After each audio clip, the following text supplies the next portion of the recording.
How's it going, everybody? Welcome to another episode of Smartphone World. Today I have some information for you. I'm going to be talking about 3 different companies. First of all, I'm going to be talking about BlackBerry. Now, as you can see in these pictures, EV Leaks came out with some more information for us. As we know in the past, they've been pretty accurate with everything that they've leaked to us. And here are some of the pictures of the BlackBerry Z10. It looks pretty cool. I have to say, it's not a bad looking smartphone, but I've been making a lot of calls trying to check around to find out a little bit about the new BlackBerry OS or something about the hardware in this smartphone, and everybody I ask says a different thing, so I really can't accurately tell you. I mean, from these pictures you can see that it looks like a basic smartphone, nothing too spectacular. I mean, these apps don't look that great. It just looks like a basic smartphone.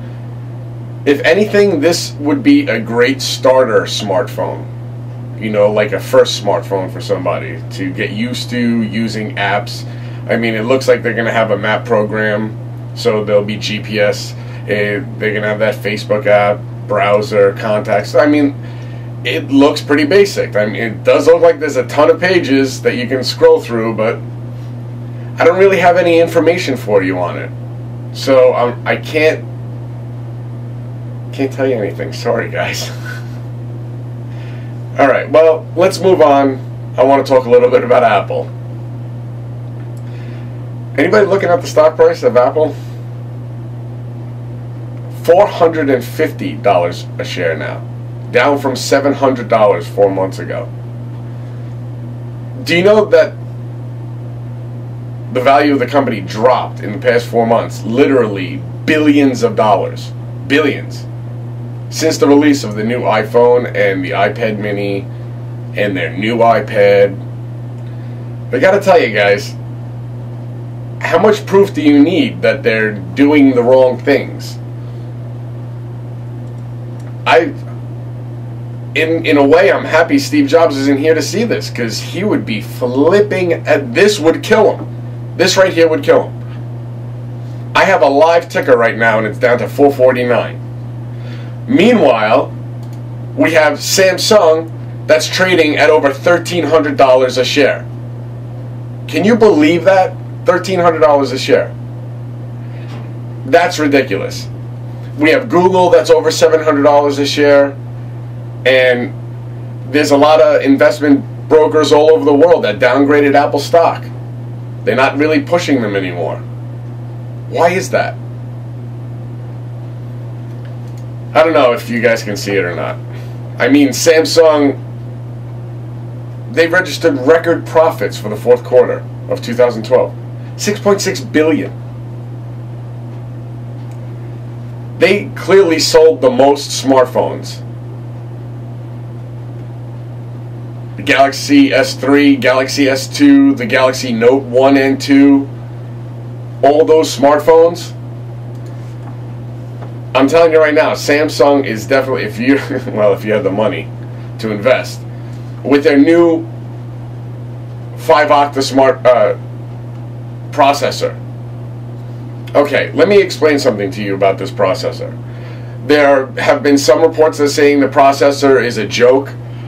There's other reports saying that it's revolutionizing the way that we're going to be using processors and building processors, because it's an 8-core processor with 4 Cortex A15 chips in it and 4 Cortex A7, not chips, cores, you know the 8 cores.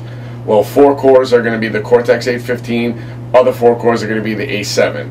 Yes, 4 of them are going to be the way better, way faster cores, and 4 are going to be the older ones. Let's see how it works. It's supposed to be like the best thing out there, and when we get our hands on it, I will definitely tell you how fast it is. I'm going to be doing so many crash tests, you have no idea. I want to see if I can slow that phone down. Because I did the crash tests before with the HTC One X and stuff like that, so we'll see. But it definitely looks like a winner. And you can expect Samsung stock to go even higher after this. And what else? One last thing today I want to talk about. Samsung is bringing out to us a waterproof and rugged smartphone. And it's called the Galaxy X Cover 2. It is not going to be a powerhouse smartphone. It's only going to be 4-inch display. It has a 5-megapixel camera. It's going to be coming with Jelly Bean though, even though it's only going to have a dual-core 1 gigahertz processor. It's not going to be a powerhouse smartphone, but it's going to be a smartphone that can take a beating, that literally can take a beating. I mean, to remove the battery in the back or change the SIM card or whatever, you literally have to unscrew it on the back. You can see the picture right there. But the craziest thing about this smartphone, if you're not out there for, you know, a crazy super fast and like a Galaxy S3 or Note type smartphone, this smartphone can be underwater for up to 30 minutes and still be fine. That's insane. How would you find it underwater? Give it a call. It'll light up. I do think that is pretty cool. I mean, seeing that they could do this type of thing to a smartphone, we know that Sony is making their smartphones water resistant. It can't stay underwater, but if it dips underwater, it's okay.